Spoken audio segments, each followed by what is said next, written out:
Do you miss it when I don't sing along? I do.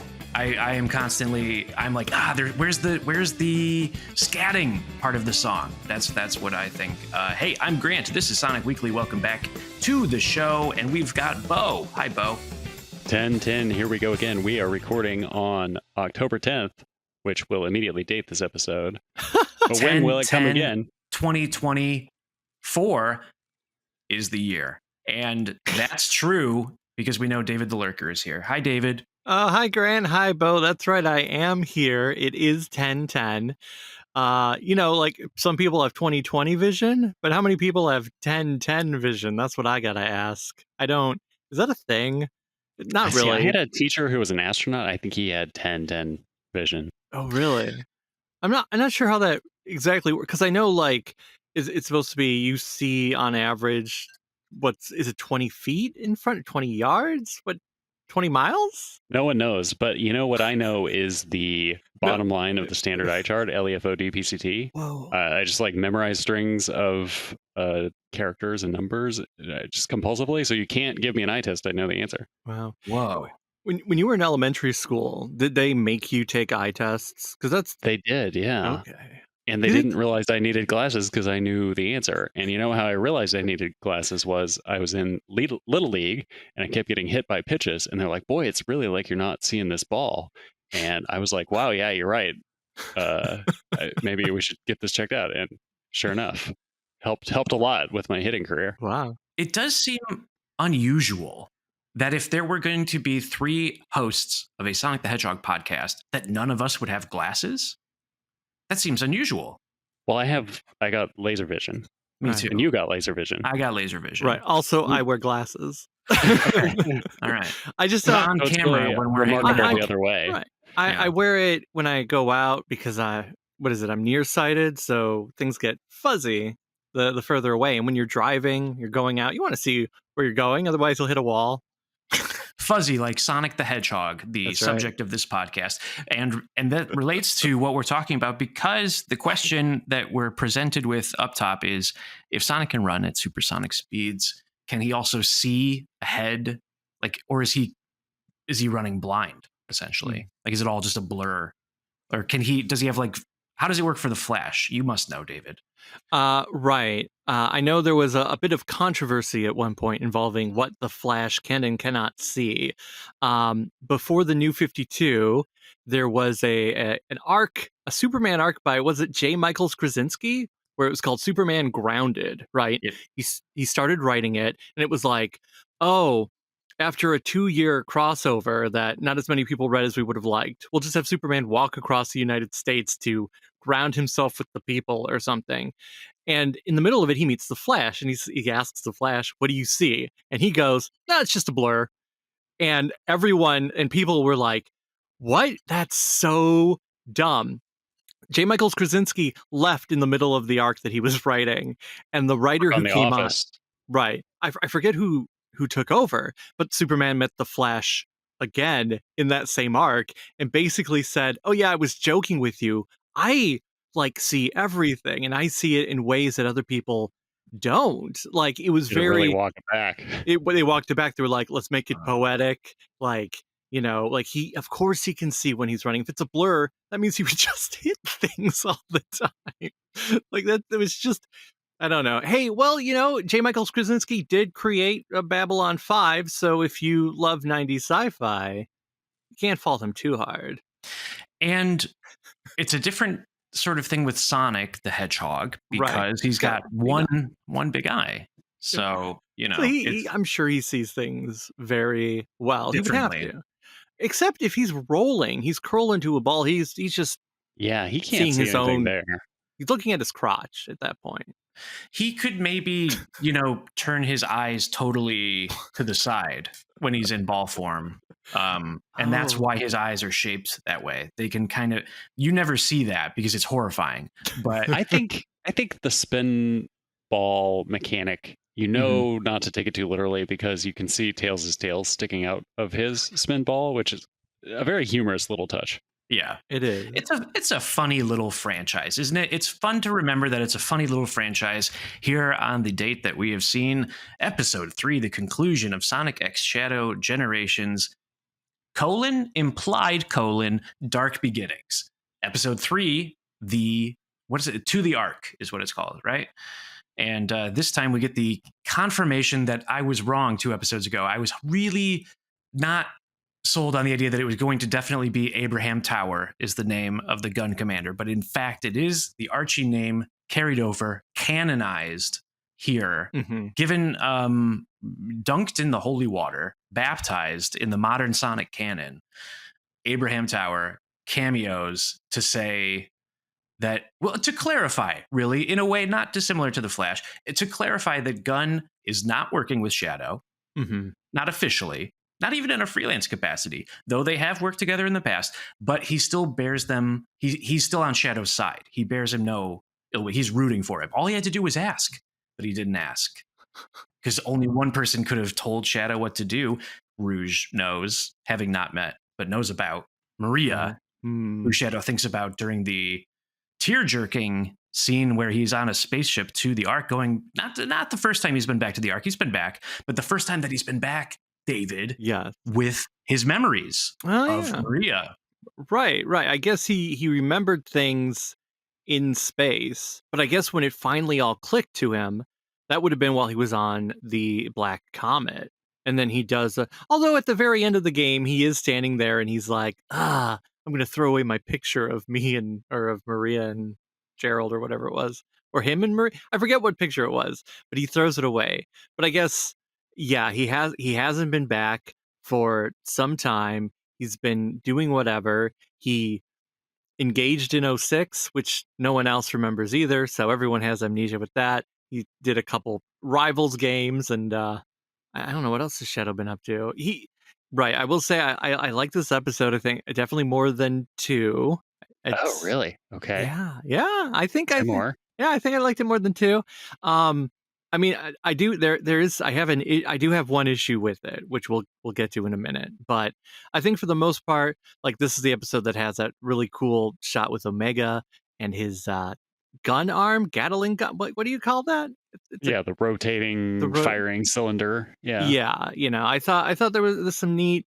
There was some neat little fighting, and I like the confirmation, because otherwise, if he didn't say, "Hello, my name is Abraham Tower," we would be arguing about this for the next 3 years, no matter how often Ian would say, "No, that's his name."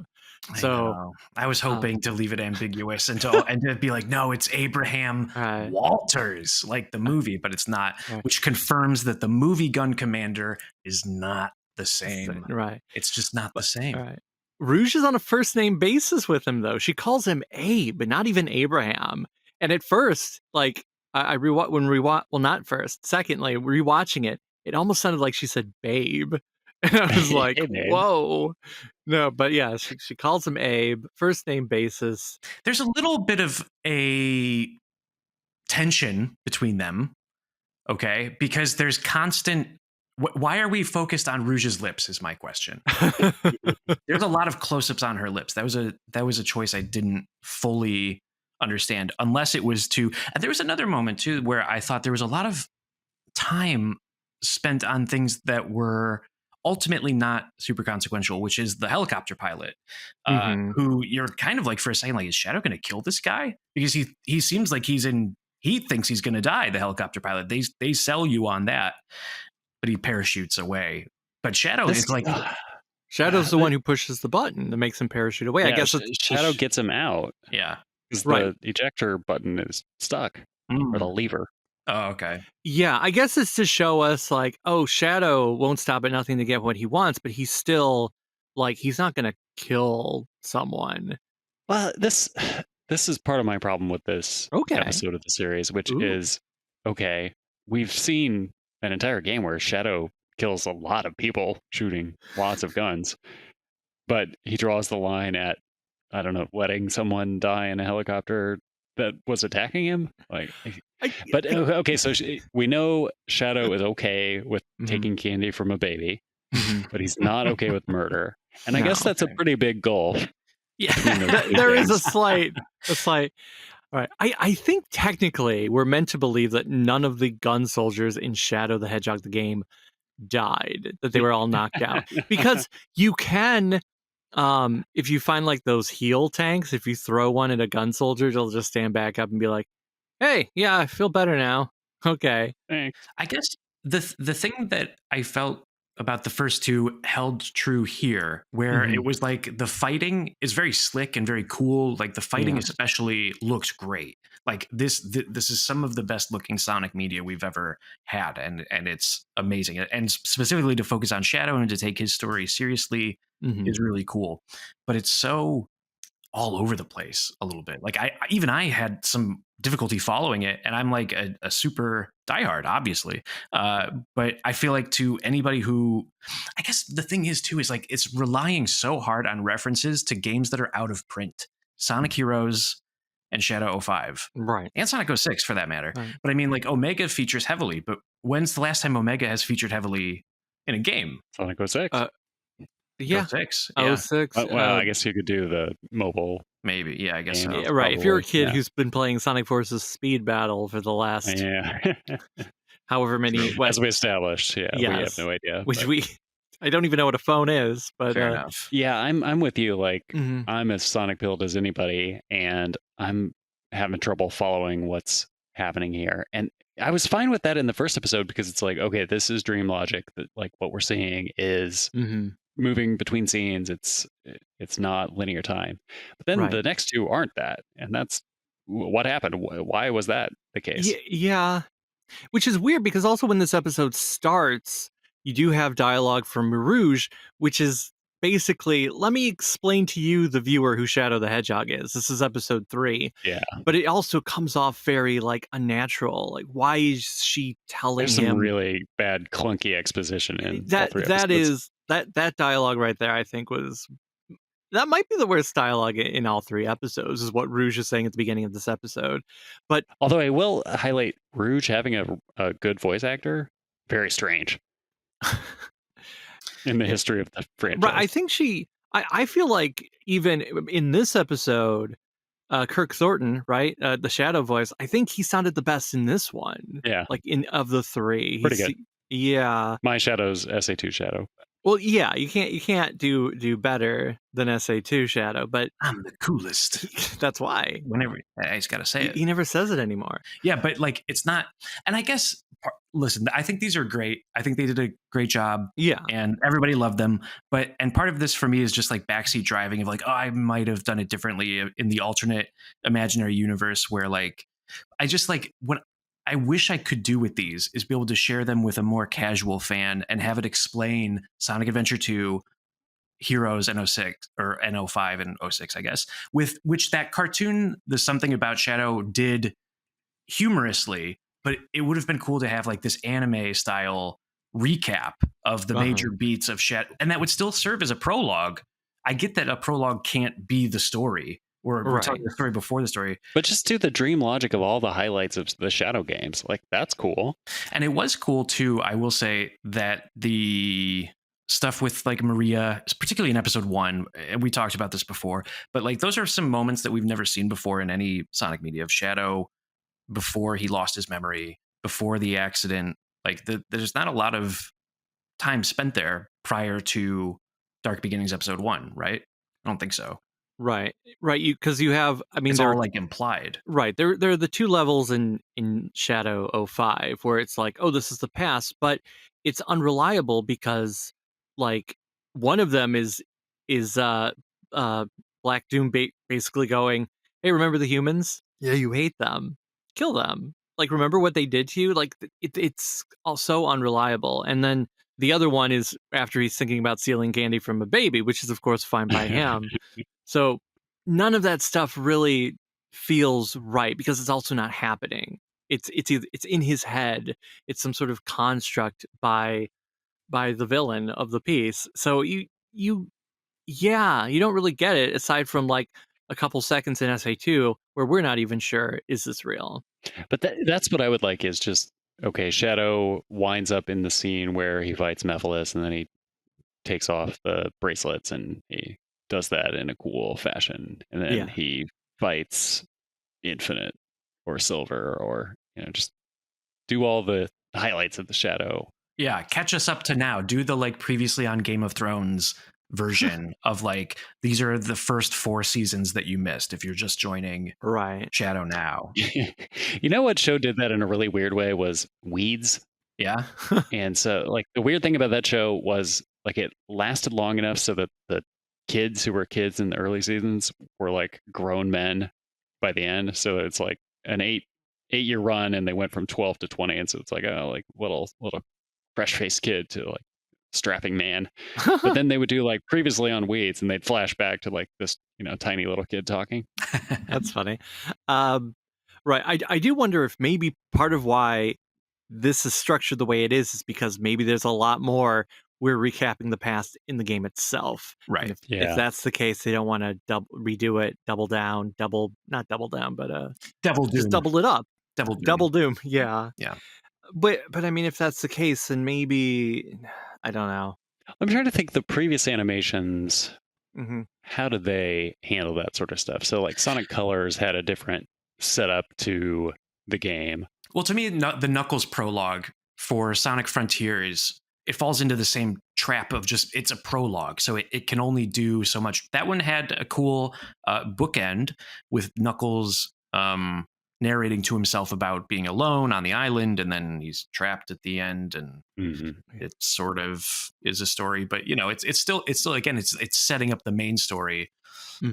So I really like that one, although it is kind of a big coincidence that he winds up in the place where the other characters wind up at the right moment. Well, it could have been fate. Remember in that animation, doesn't he see there's a puddle that does the ripple? So maybe Chaos is Yeah. sensing something's going on and covertly, shoves Knuckles Hiding that way. events, yeah. Even though he's like, maybe I should do something. Nah, I don't.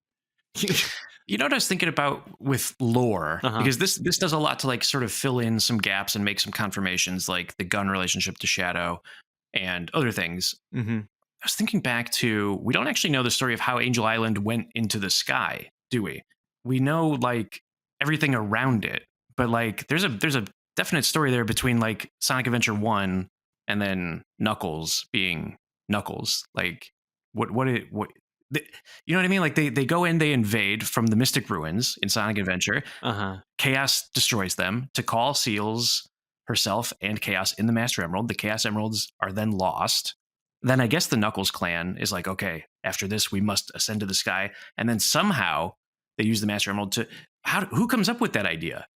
Yeah, it is sort of glossed over, where they're just like, oh yeah, then we gotta protect it. We gotta keep it get away. out of here. We gotta get way out of here. We gotta What's wrong? What's wrong? We've lived here our whole lives. We gotta go. Yeah. Do any of the echidnas survive the first Chaos incident? I mean, they had I guess to they have to get to Knuckles. So yeah. And we don't know how many generations ago that is either. Like it's kind of ambiguous. That'd be like funny if that was like 1989. Was that right? Well, it was. Well, no, it's supposed to be 3,000 years before. How do we know it's 3,000 years though? Is that from a strategy guide? Yes, the official Sonic Adventure Japanese strategy guide, which goes into detail, like, oh, we're explaining all these things. It says it was 3,000 years prior, and in there, I think there is just a little bit of lip service. I don't remember the exact wording offhand, where they were like, and then, they decided they had to ascend to the sky. I know the Sonic 3 manual says like, oh yeah, the gods punished them, and they're the ones who did it, but I guess it wouldn't be the gods because Chaos wasn't like, yeah, go up there. Chaos is sealed in the Master Emerald. And the Master Emerald doesn't do this normally. It's like it wasn't doing that before, and it hasn't. And if you carry it around, it doesn't lift up the desert that we see it found in Sonic Adventure 2. Thoughts into power, as the prayer says. Like, right. I'm just saying it was somebody's idea to be like, this it was somebody's idea. We just haven't seen it. Yeah. So I'd like to meet that echidna. And maybe, now that Ken Penders is doing the Lara Sue Chronicles, maybe Sega can do echidna characters again. Maybe it's like a stalemate. It's like, hey, you can't sue me and I can't sue you. So we're just all going to get more echidna characters. Hey, anyway, I have some real news. Whoa. Real news? Some real news. This is a big announcement, and I'm really glad to share it with you guys. This past weekend, Ashlyn and I welcomed the completion of Sonic Unleashed into my life. Hey, boy, that's a I long, beat Sonic running Unleashed. project. Yes, that is a long-running project. Very long-running project. Eggmanland and all. Eggmanland and all. I got a B on Eggmanland. You got a Wow. B. Are you gonna try and S rank it? No. Well, I kind of liked it, and I did this on stream, so you can find it on my Twitch, I guess. But and maybe that's what we'll use for the frickin' talk to Jack about give that. Jack the week off. Yeah. Eggmanland, pretty fun. Sonic Unleashed in the end, kind of fun. You kind of forget about all the horror and all the like suffering, except for then the final bosses are like 3 hours long. the Dark Gaia, then the Perfect Dark Gaia, and then what's after that?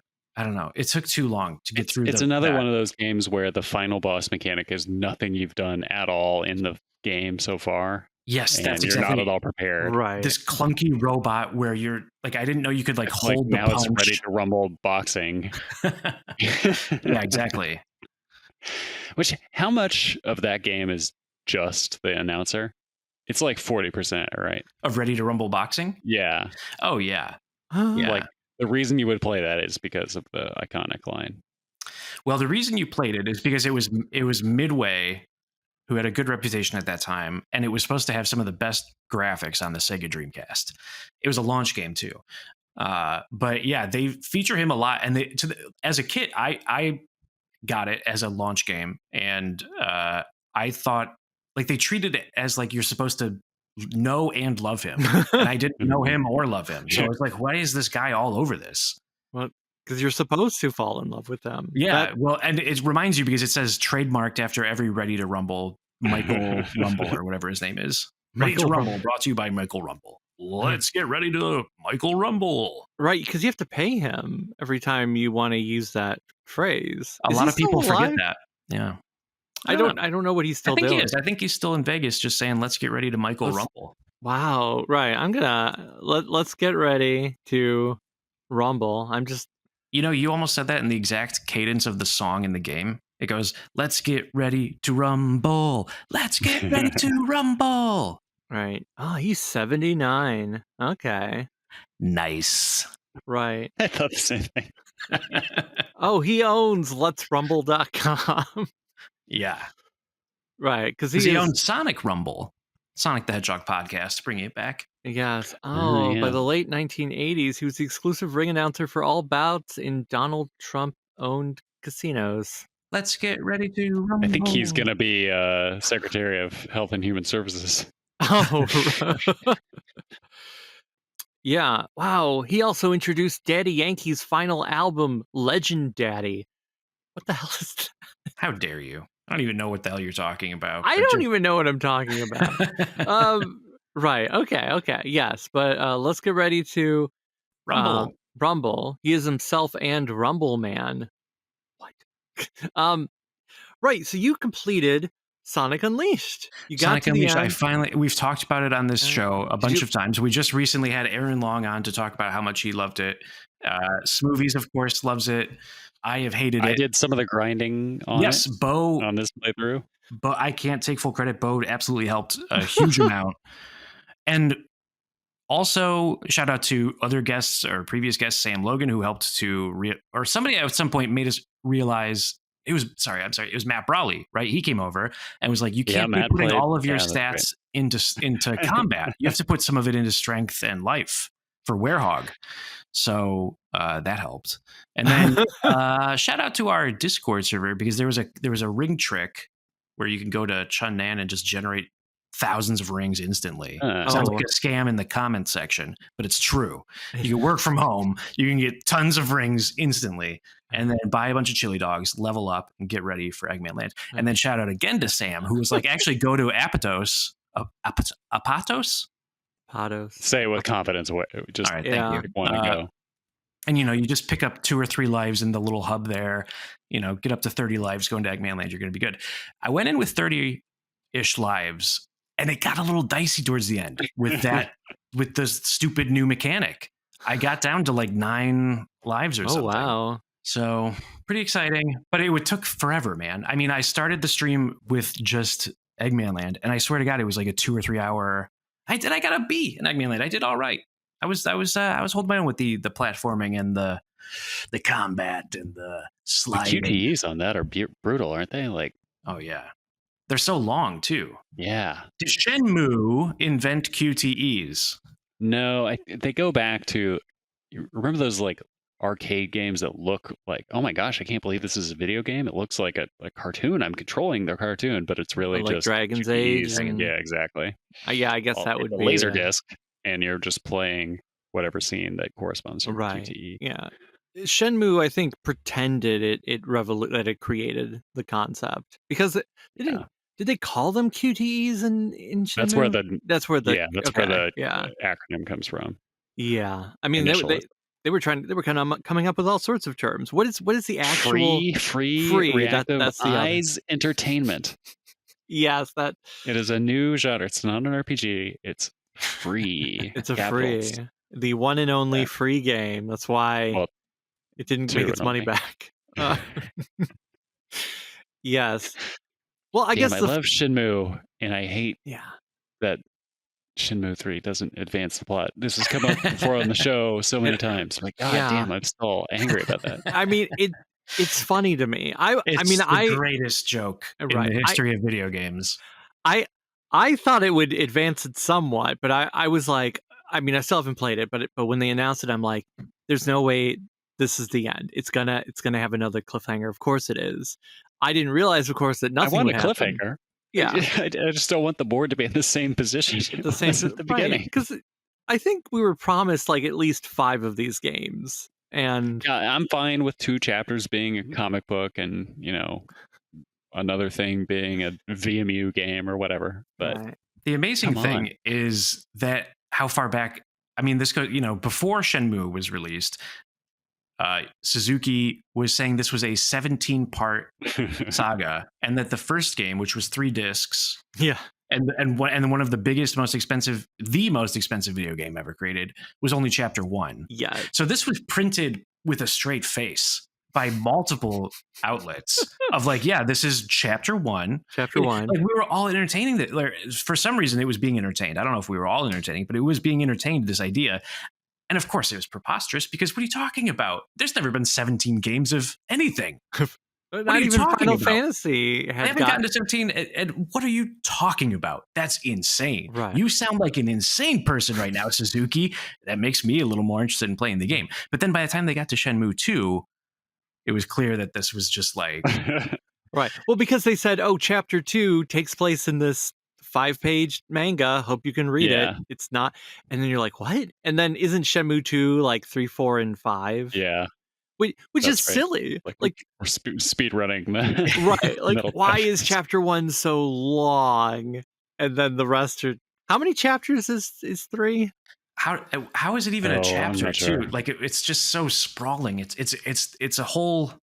It's its own thing. It's not a chapter. It's so... I don't even know. We gotta find a guest to do like a 2-hour Shenmue episode, because there's a lot of meat on that bone. Like, a key element of the plot in the first game is finding someone who can read Chinese characters, and in the second game, he's in China, having no problem talking to any of the natives. He learned how to speak perfect Chinese in on the boat ride. It was a long time. Listen, these chapters can't cover everything. There's not enough time in the 17 chapters. Right.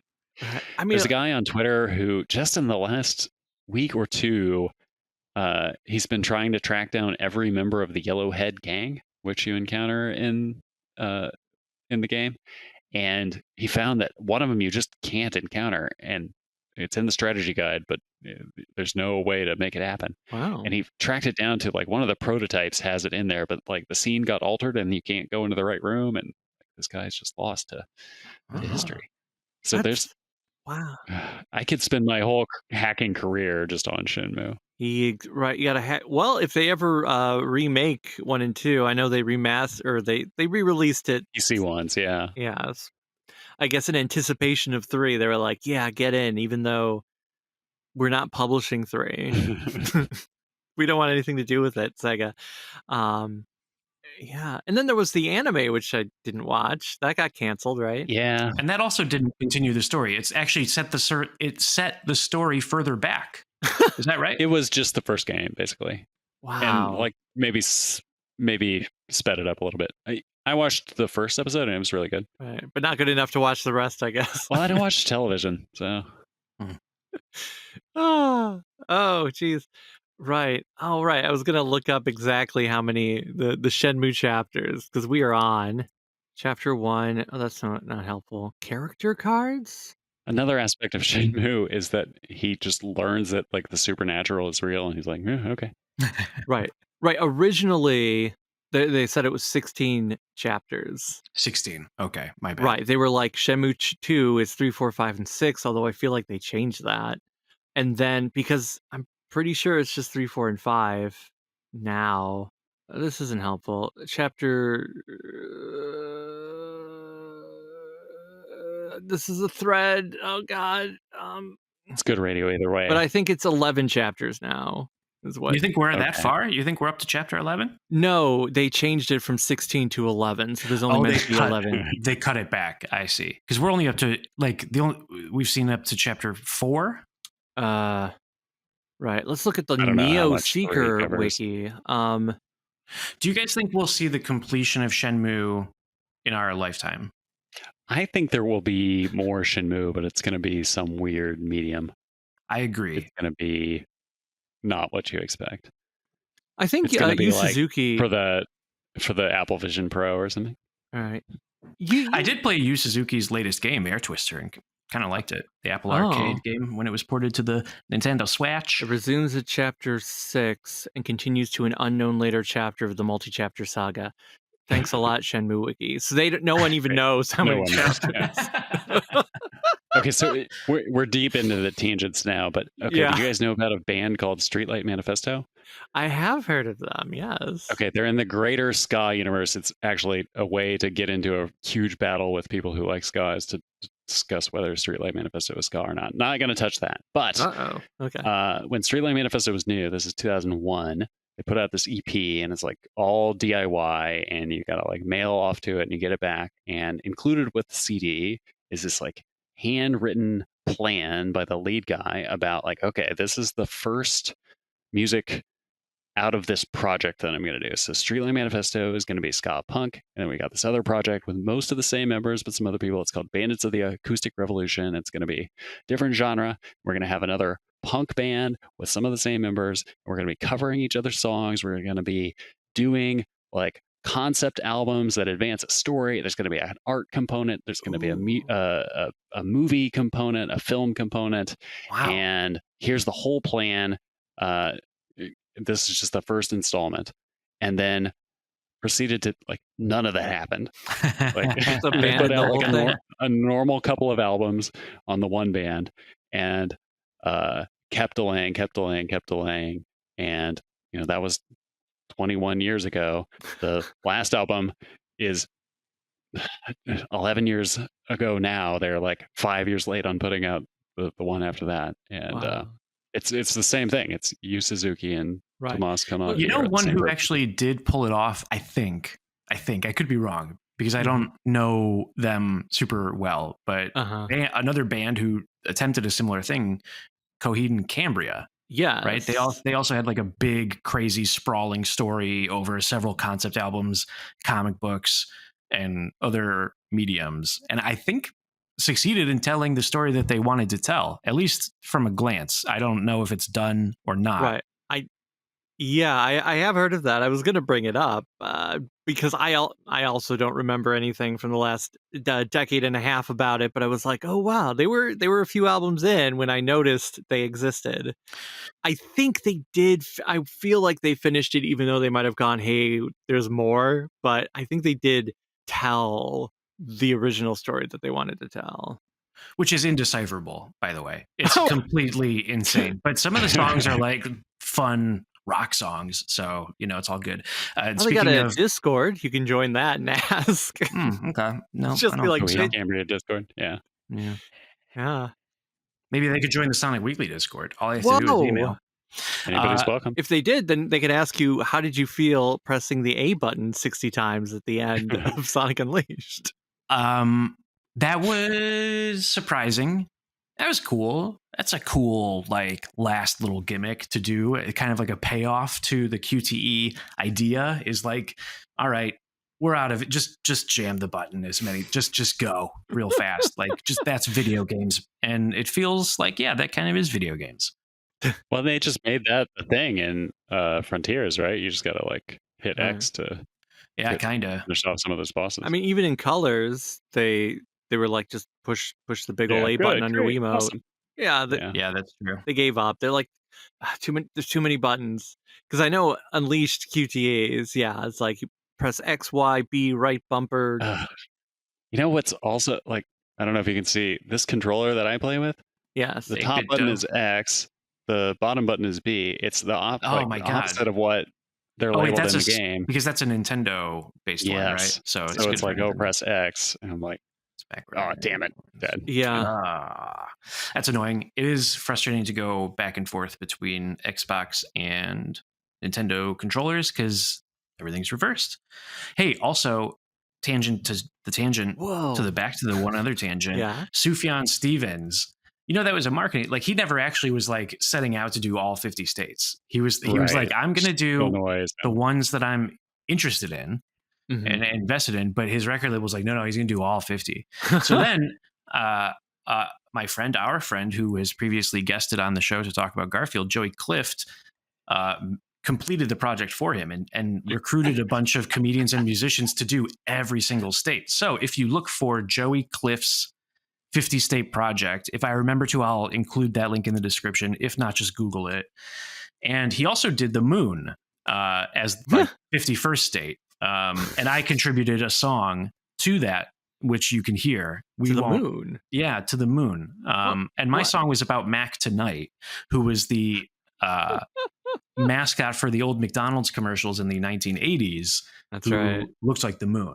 I wish we had talked about this with Joey, because I, for years, have just told people that anytime he comes up that, oh, he had Nebraska just like a full brass band recorded and just shelved it because he didn't think it would sell. Nebraska, that's so funny. There's people out there like walking around thinking that that's true because I said it's like such a conviction. Nebraska. I like it. It's just like adding like ska horns to the Bruce Springsteen. Yeah, basically. Well, then you got to figure out puns for the other 49 states in terms of genre. Yeah, I know. Right. You guys know about musician Jeff Rosenstock? No. He's kind of a darling of the indie punk scene, but before he was in the indie punk scene, he was in the ska scene and mostly a band called Bomb the Music Industry. But people, as a joke, would be like, oh, you got to do like a ska version of one of your albums. And then during the pandemic, he did it, and it's great. Whoa. So, Ska Dream by Jeff Rosenstock. Check How it out. about that? Oh. Right. Maybe they should just make there should be like ska albums that are just redoing a whole bunch of random albums. Like, would you listen to a ska version of Michael Jackson's Thriller? Ooh, okay, so yes, and they haven't been active for quite a while, but there's the Easy Star All Stars, who are more reggae, but they play a lot of ska, and they have done full album covers of, most famously, Dark Side of the Moon, which works very well as a dub reggae style. Right. And they also did Sgt. Pepper, quite good, and I think they also did Thriller. Oh wow! So it's happened already. It happened already, yeah. Wow. My favorite, my favorite is by far Sgt. Pepper. I'll have to look that up. Oh, and OK Computer they did. There's YouTube loves to suggest to me this guy, what's it called? He calls himself the Ska Tune Network, and he does all those. Yeah, I don't. Yeah, because he's done some Sonic stuff. We should get him on here. Metal. And then Grant, you and I could just be quiet the whole time. Can do that. Yeah, he did Metal Harbor. Yes. And I think also Escape from the City. Yeah. At least. Right. And he has a big old Streetlight Manifesto thing. Well, it hangs in some of his videos. It's done in like an NES style cover. That's yeah, that's a famous A fa- Streetlight Manifesto shirt Okay. design poster also. Yeah, JR, they are quite good. It's got up. There was a new song in Dark Beginnings, Oh, that's right. Yeah, the Tearjerker bringing it song. back. Yeah. Do you think that's in the game? Because it's written by it's by June Sonoe. I bet it's the end credit song. That's that- I don't know. Or maybe it's the opening credit song. It What do could I know? be. Hey, at the end of that cartoon when Shadow's having his flashbacks to Maria, they're sitting somewhere where there's like plant life around them. Did you notice that? I kind of interpreted it after the something about Shadow thing as like she went down to the earth after he fell off the ark, but that can't be right. It must Well- have been one of those like it's got. I mean, the only explanation that is possible is it's like a hologram, right? But it's very strange. We didn't see that in episode 1, did we? We didn't see them in like a hologram world, did we? Right. I don't remember. Right, or David. or Can they you tell could- me if they were in a hologram world? Because if they were in a hologram world, David, I will certainly relax on No. this point about them being in the grass where she covered him up adorably with a blanket in this field. But how could they be in a field, David, looking up at the moon if her whole life was spent on the space colony arc?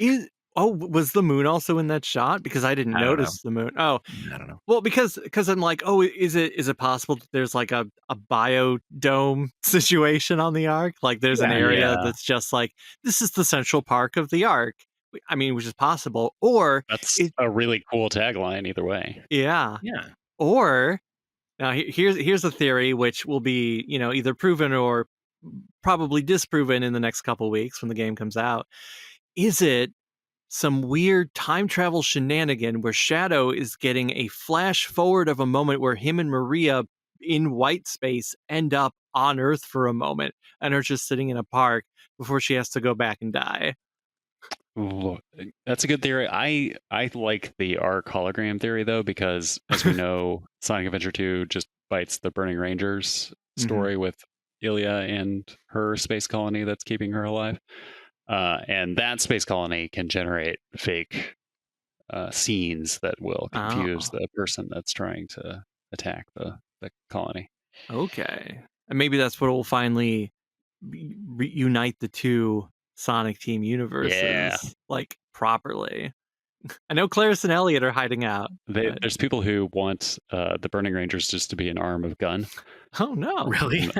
That's how you tie it together. Okay. They're the anti-gun? They're the firefighting force for Gun. Yeah. Okay. I mean, would that be in the future though? Would that be like in a world where the gun commander's dead and Shadow is now the gun commander and he's like, I just want to fight fires. Like that's really what I want to do. Yeah, that's what Maria wanted. She wanted me to be a firefighter. Now I remember. Are they called the Burning Rangers in the game? Is that the name of their like Mission Impossible? They're called the Impossible Mission Force. Yeah, they're the Burning Rangers. So maybe they Attention were all like Rangers. maybe they're like X-Gun and they formed their own unit. They're the Burning Rangers and Gun's like, oh, there's a fire, better call the Burning Rangers. And then they need to because they're the union. Then you Then rescue there's a them. fire. Yeah. How many members of the Burning Rangers are there? Oh, well, okay, good question. So there's 5 you can see in the game and play as, but some of the numbers they're missing. So Okay. that it was hinted that we would get the backstories of like what happened to those two. Yeah. And of course, there's never another game except for the mobile game. Okay, so here's another question: How many firefighters are currently employed worldwide? I don't know, but I had a guy who worked as a real firefighter, Uh-huh. like at a fire station, and would go on missions or whatever they go on, calls they say. But he was also a software engineer working with me on my team, doing both jobs. Whoa. Sometimes from the firehouse. And our boss found that out and was mad that he didn't know that this guy had another full-time job, but then B, also like really impressed, like, oh man, this guy's like a firefighter and really cool and able to juggle 2 jobs. I can barely juggle one. And he was dumbfounded. Wow. Or yeah, I mean, it's not like he also was working at some other tech place and was, Well, as far espionaging. I don't know if he had a third one. Well, And most times, the firefighters, they're not fighting the fires. A lot of times they're just Yeah, sitting just hanging around. out at Right. the station house. My Yeah, dad yeah. was a volunteer firefighter in our Mhm. small town in Ohio because Ooh. it's not a full-time thing. It's just like, hey, there's a fire. Some people who want to carry some hoses, please Yeah. come over here. We've got some helmets and boots. You know, the thing about Abraham Tower is It's his eyes. he's Can't got stop. he's got the two different eye colors is the one thing, and it canonizes Archie, and all of Archie is canon, Now. right? Yeah. No, Well, there it was could something just else be with the him. post Super Genesis wave. Right. It's canonized. Oh, I remember. Okay, so humans. Oh, right. Humans seem to be back on the menu. We've got a helicopter pilot. We've got Abraham Tower. Mm-hmm. There are now four confirmed living humans in the Sonic canon. There's Eggman. There's Eggman. Abraham Tower. There's Old the Abe. pilot. Right, didn't die.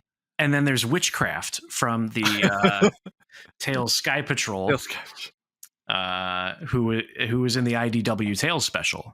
Yes. Now, like, are witches in the Sonic universe human? Like, straight up human, or are they like some sort of unknown entity? I don't know, David. You want to go on the record and say witches aren't human?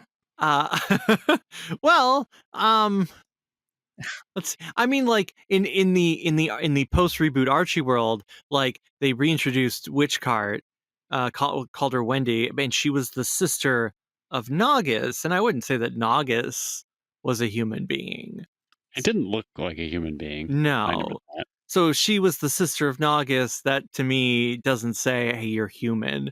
So it's possible that maybe for a moment Sega was like, "Well, we can have a witch, but that witch isn't actually human. They're just human-esque." You know, Did Naugus have one crab hand or two? I think it's the one crab hand. Yeah, just the one. But yeah. So we have 4 confirmed humans, and but it is. Yeah, it is refreshing to just see like, hey, we can talk about other humans and not just Maria in a flashback. Like it's nice seeing them interact like with the other cast. There's old Abe and there's Rouge and they're in the same room. And like I'm hoping that influences or like that also carries over to the IDW book. I just love to see a human being in there at any point in time. And of course, the IDW book is still stuck essentially in the 2017 era of the games. It's still just post Forces, not yet Frontiers. Sage hasn't been introduced into the comics as far as I know. And Yeah, no, she hasn't. and we're still just post. So if humans are on this world in IDW, where we have not seen many humans, in fact, we've only ever seen Animal, Mhm. formerly called Mobian. Maybe they'll bring back Mobian residents, because what do you call the talking animals Right. versus the flicky animals? You got to figure that one out. But maybe just Abraham Tower it and say Mobians, because they're I don't know. I don't know how you bring Mobius back. But in any case, I want to bring this to Sonic Forces, which is maybe the comics can sort out then. Like, if Eggman took over the whole planet, where were the humans during this? Or is Eggman a mass murderer on a global scale? And then kind of, falls to pieces over his AI daughter in the next game. And we're kind of like, oh, but he's a mass murderer. Right. It's kind of like, oh, well, Right. two sides to people. Well, if these shorts are meant to take place before Generations, then that means Forces hasn't happened yet. So maybe this is before Eggman killed Abraham Tower. Oh, wow. Maybe that's when the world fell. Right. The death of Abraham Tower. Right. The tower fell, The tower. and so did the world. Maybe. Or maybe he just warped them away somewhere, and in the comic they'll all warp back, and we'll have a good time. That Well- might be the best possible explanation, because if they're just off camera the whole time and they're like either being killed or they're just fine with like whatever Eggman's doing, either way, it's kind of a very strange dynamic then, isn't it? Like Tails 2 I like to imagine like the BBC News broadcast. And today in the island news, the animals seem to be having a big war going on. For more, we turn to our correspondent. Yeah. Oh, no, I'm sorry. I'm getting that our correspondent has died in Operation Big Wave. Oh, no. No. Oh. Knuckles, also a war criminal. The Sonic franchise is full of them. Yeah.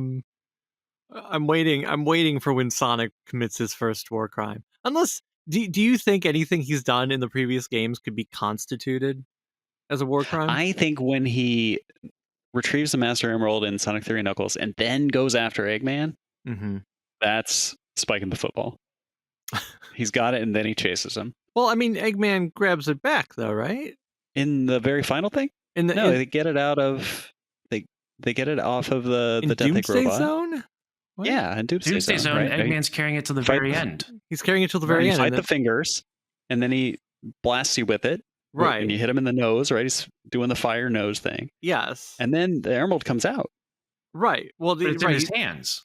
Is it Right. not? Am I misremembering this? No, right. So right, the Death Egg Zone, it's the 3 waves. The second wave, he's using the Master Emerald as a laser, and then you chase Eggman in his little Eggmobile. Yes, it pops off and falls, and Sonic's standing there. But in the Doomsday Zone, I think he has it again, because at the very end, when you're chasing the second phase, he's holding it, and then when you destroy he zoomed forward that and grabbed robot, it. he zooms forward and grabs it. Okay. Yes. All right. Well, I forgive Sonic then. Yes. So yeah, I'm just sitting here going like, okay, so war crimes. What has Sonic done? I mean, he ran away from Gun, but I don't think that's a war crime. Yeah, that was a mistaken identity. Yeah. Certainly not a war crime. That's no civil disobedience. Yeah. Sonic, I mean, he just goes wherever he wants to, so he doesn't care about international borders. But we don't know what country Sonic is a citizen of, so I guess maybe he can't cause any international incidents just by running around. I mean, he's everywhere in Unleashed. You know, it's also unclear the legal status of the animal. Like Sonic is Sonic a spirit? Is he Mary Garnett's idea that has taken form? Yeah. He does get court-martialed in Archie for disobeying orders. That's true. And again, all of Archie's going to come back in the next big wave. That's right. Oh, maybe at the end of Sonic and Shadow Generations, a Genesis wave will happen, and everything post Generations vanishes, and it is just the Archieverse. And then they'll remake. That's when they'll re-release Unleashed, but they've changed the story to match Ian's adaptation, which took up the last 2 years of Archie. So that's. I think we can confirm this. I think we can. Yeah, we can use the Unleashed adaptation of Archie as a link backwards in time to canonize all of Archie with the re-release of Unleashed, which it really needs. It looks great on the Xbox Series X, but it really does need like an ultimate version where you lower the metal requirements for getting into the stages. You just make it a little bit easier. You remove the life system. You make the controls where the boost is on the right trigger, so it's like Sonic Frontiers. You just do some quality of life things. And also, Princess Sally's there. Yeah. Not a big deal. And then all of Archie is canon, and everybody is miserable. Everybody would go to war. People would be so unhappy. But some people would be very, very happy. But some people would be very, very unhappy. It would essentially be the Sonic apocalypse. Whoa, that was the name of Ken Pender's movie pitch. Right? Sonic the Hedgehog Apocalypse? Because it was it was Armageddon. I'm sorry. Yeah. It was Sonic Armageddon. Sonic Apocalypse can be the name of the game that adapts the Metal Virus arc from IDW. Right. It would also be a good premise for a game. Yeah, because then you have a whole cast of characters you can play as, but then immediately half of them are taken off the table. And as you go further and further, you can't choose anyone. Sorry. You're just Sonic. You have to fight all of them. And they're zombots. Whoa. Zombots. All right. Hey, this has been an excellent episode. We can all agree with that. Let's make sure that we check in with the Rings of Saturn, or is it still the Rings of Saturn? ? Bo has more. Well, it's still the Rings of Saturn this week. Hey, do you guys know about the Alien Trilogy movie franchise and video game. Oh It's more yeah, than a trilogy now, No, they're gonna make a sequel. but They at the announced it. time. Yeah. Okay. So they made a first-person shooter for the PlayStation and the Saturn, mhm. and I was checking things out, and I noticed the PlayStation version has one cheat code, and the Saturn version has 3 cheat codes, and they don't match. So I wondered, like, can we sync these up? And I checked it out, and for this game, you got to put in a password to get these cheats. And for the unlimited ammunition cheat code, you got to put in "fill my pockets," and it's spelled a little differently because you don't have the whole uh, alphabet available to you. And for invincibility, you got to put in "Funky Gibbon," which I think is a reference to a song. Or the webmaster for the Green Hill Zone. That's right. Yeah, the Funky Gibbon himself. And then the third one on the Saturn is "Fishing for Guns." That'll give you all the weapons. And so I looked in the code. I found the missing one, the one that is on the PlayStation, and I can see now why they didn't put this in the magazines. It's "Suck on this, you bitch." Oh my Yeah. god! Oh my god! Wow, right. You're not allowed to say bitch in 90s game magazines, at least in the US. Yeah. If you're in the UK, you can Yeah. probably get away with it. Yeah, But- I feel like some of the Sega ads said that though. Right. I remember Yeah. the Sonic Adventure ad where it's like, hey, bitch. Sonic has a new Lightspeed dash. You're still a little bitch. Yes. Wow. Okay. Suck on this. So yeah, You okay? that's the good one though. That's the whole cheat menu. You get all the other ones there. Wow. I also found the missing PlayStation ones. They're not nearly as spicy as that one, but Oh, well, now we know though, and now we know why that was missing before. wow. So that's Rings of Saturn this week, and this is not a next week thing, but sometime in the next couple of months, I'm going to do a series on the 3DO because I started looking, and the 3DO is kind of easy to analyze, and Pretty small know, library too, right? Like how pretty many small games? library. Oh man, it's more than you think because they had like a Japanese Oh, okay. Okay. developer contingent there. But I've been talking to the 3DO community. I've been talking to the PlayStation community about who is it's like a bachelor situation. Who's going to give me the rose? I think I'm going to go with The 3DO. 3DO community. And so Captain Quasar fans, Everyone. Shockwave, Scramble Cobra. I'm Wow. coming for you. They're getting hyped. That's Get the true hyped. arcade experience was in the 3DO. Right. Also, there are 9 Alien movies, right? I mean, if you consider the 2 crossovers with Predator and Prometheus. Yeah, that's a good point. So I think like that's 9, right? I don't know. How many were there in 1997 though? Was it just the first 3, or had they done? I think it was because I think Resurrection was like 2001, maybe. Yeah. Yeah. So, and that would have been 4, and then of course there was the 2 Alien vs Predator movies. There was Prometheus, which I guess we got to count, and then I forget what the sequel to Prometheus is, which is a prequel to the first Alien. And then there's the one that just came out, which I haven't seen. Suck on this, you bitch. Yeah. Yeah. So I think that's 9, if I've done my math correctly. And that's still less than the amount of Shenmue chapters needed to tell the full tale That's right. of the vengeance of of Ryo's dad. Yeah. One day we'll get all 11 chapters, unless they've gone back to 16. Who knows? Because we don't know how many chapters are in 3. It was probably 1 chapter, right? Or maybe half a chapter. Wouldn't that be funny if Shenmue 4 comes out and like this is chapter 6, part 2?